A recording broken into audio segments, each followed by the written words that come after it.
Hello and welcome to the channel. My name is Annalisa and this is going to be the Get to Know the Romance Reader book tag.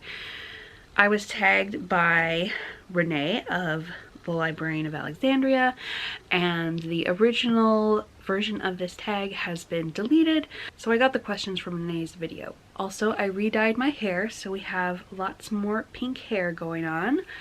I did this with a mixture of blue and pink, not blue and pink, purple and pink, just kind of smushed it all together on there. I don't know if I said before, but my favorite dyes are splat dyes that you can find in a lot of stores. They're good for these dark dyes, whereas this lighter dye is Arctic Fox, which I found at a store called Sally. On to the questions. What is your romance origin story? How you came to read your first romance novel? Started reading romance before I had a YouTube channel or watched YouTube, and so I was reading my mom's cast-offs or just ones that she owned that she recommended to me.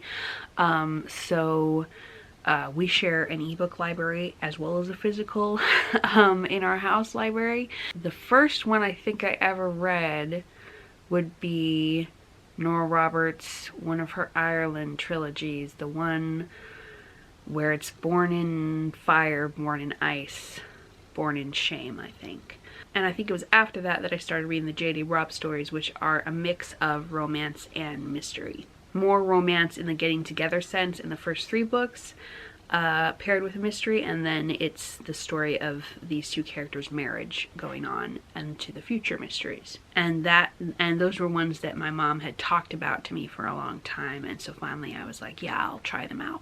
Number 2, if you could be the heroine in a romance novel, who would be the author and what's one trope you'd insist be in the story?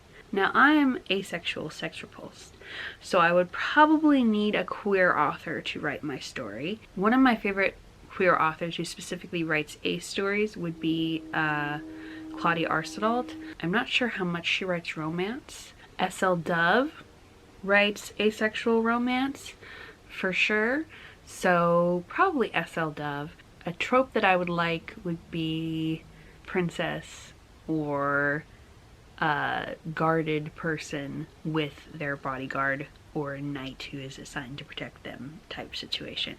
That's one of my earliest favorite tropes, and it still gets to me. I would be the princess in the situation because I am useless in a lot of physical pursuits. Number 3, what is a romance you've read this year that you want more people to read?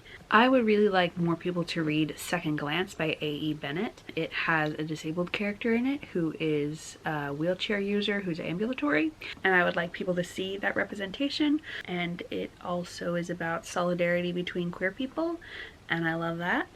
So highly recommend. Number 4, what is your favorite romance subgenre? What subgenre have you not read much from? My favorite subgenre is romantasy, and a subgenre I've not read much from would be horror-mance. I've only read 1 or 2 of those. I've liked the ones I've read, but I have been very picky about choosing them so that I kind of know from the description that it is my kind of horror-mance. Number 5, who is one of your auto-buy romance authors? I don't really have auto-buy, but auto-read. I automatically get them from the library if I can. And one of those is Grace Draven. I haven't liked her most recent series, so I haven't gotten the very last book in it from the library, but I really like pretty much all of her other books, and I'm looking forward to the next in a different series.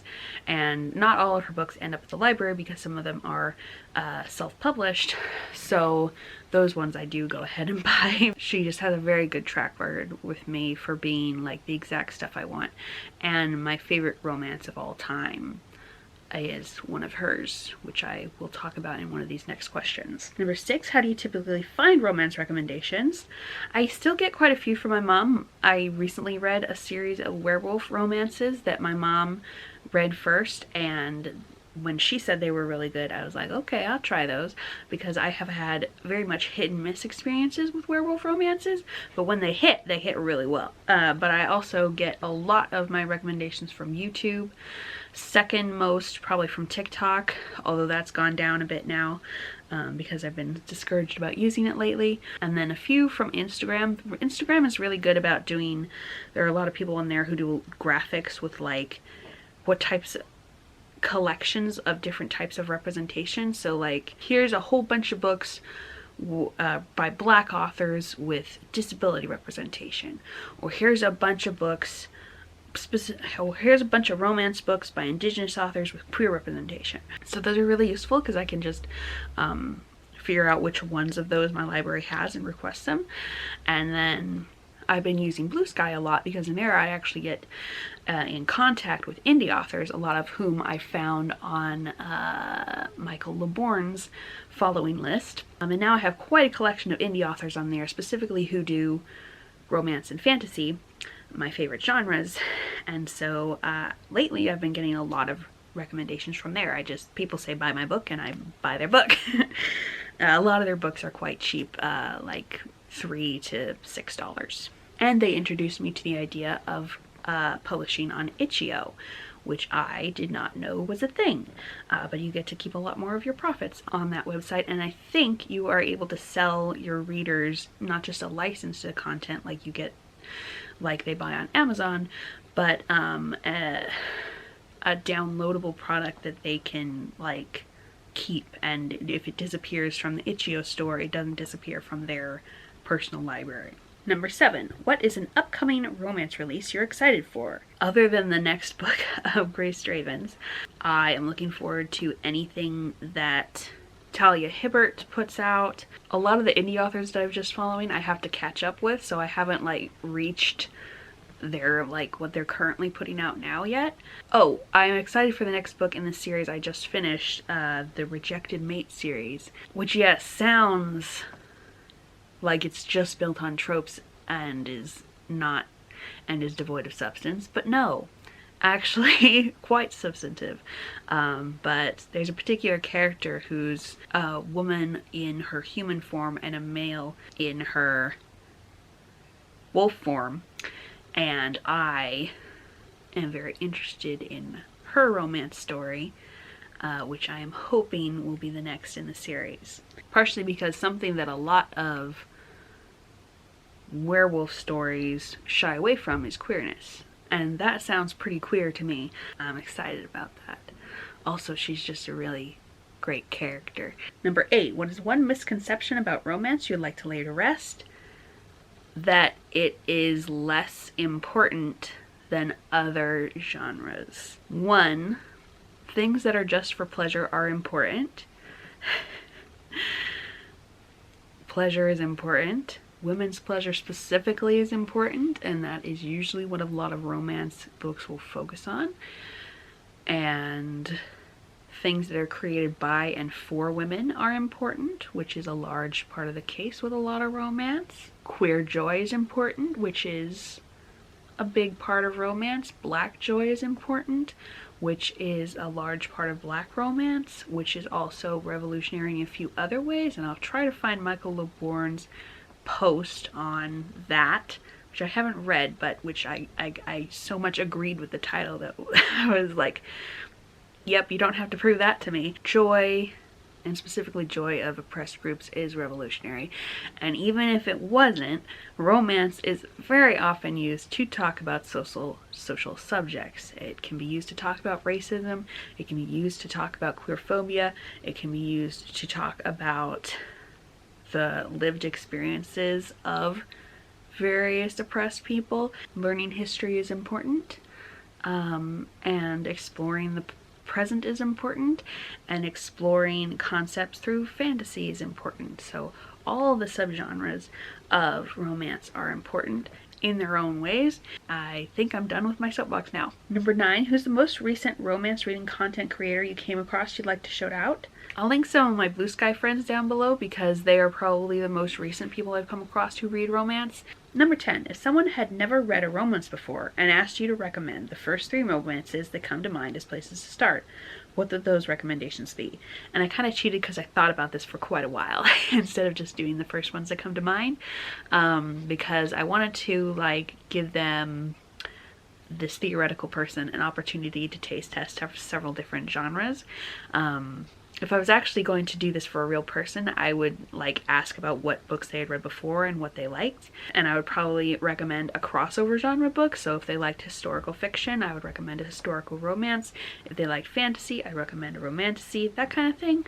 But for somebody starting out the gate, out of the blue, I would recommend that they try a few subgenres to see if they like any of those elements. So, and I would of course recommend some of my favorite books, because my personal taste is obviously what everyone should start with. So I would start with, for romantasy, Radiance by Grace Draven. That is my favorite romance book of all time. For historical romance, I would recommend one of my favorites, which would either be Devil in Spring or the one that comes after that in the series, which is Devil's Daughter.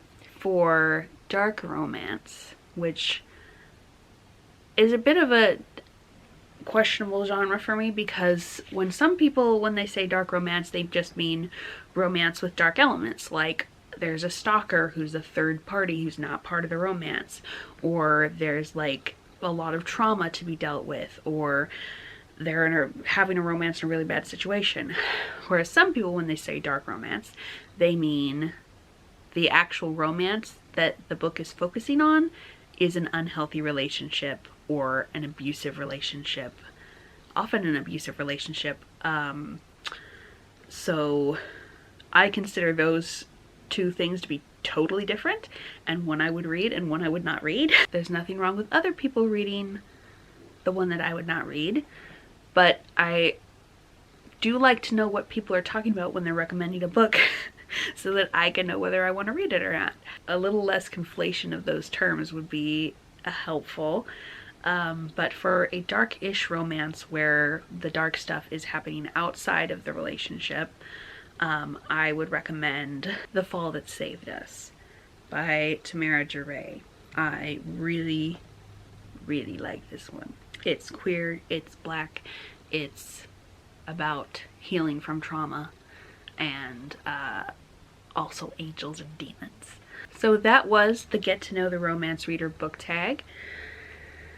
I really enjoyed my time. I know Roxelle reads romance because she just put out a video about, it was a kind of vlog video reading a bunch of black romantasy. Anya, I think, at least reads YA romance. The Naughty Librarian reads romance. Oh, and Capri reads lots of romance.